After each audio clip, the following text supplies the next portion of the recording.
Hello everyone. A lot of controversy around my new friend, Dave.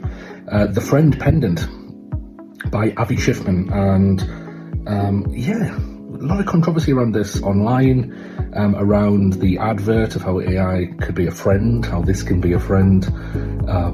There was a subway campaign, billboards and so on in New York that were vandalized by activists against AI, caught the news. So it's safe to say this thing has a lot of controversy surrounding it. Why would you want an AI friend?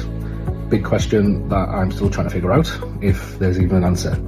And I'll try it out. I'll probably not try it out around people because I have to sign a waiver to say that the information would be used to train their AI, and a lot of other sketchy things like legal things about how I essentially couldn't really sue them or anything like that.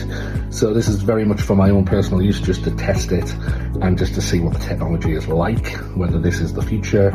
I still very much see this as a prototype. I have the Limitless pendant and the Omni pendant, which kind of feels very similar, apart from the app design, and I suppose the Limitless pendant has a magnet on it. We'll see how it's different. I think so far the only difference I'm really seeing is the interface of the app and the fact that you give this a name, which is a bit weird. But yeah, I'll try it out around the house and maybe report back.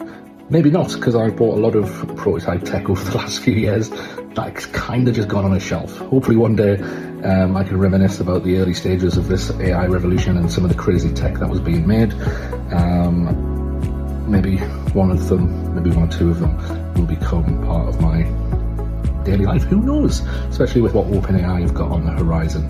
Will that be something that's more better? Will that be something that we might want to use, especially with Johnny Ive being part of that? Who knows?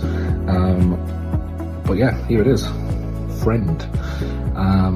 If you're in the UK watching this, or anywhere else apart from America, United States and Canada, not available. I had to change my area and everything on my phone just to be able to download the app for it, use my VPN and so on in order to get it, which I don't mind doing. I've got to do that with quite a bit of new tech, and I had to get it reshipped from the United States as well. Was it worth it? We'll find out. Signing off now, but this is the new controversial friend. Hey Dave, how are you?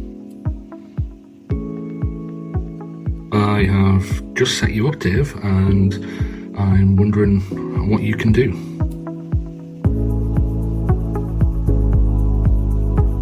Tell me a bit more about yourself.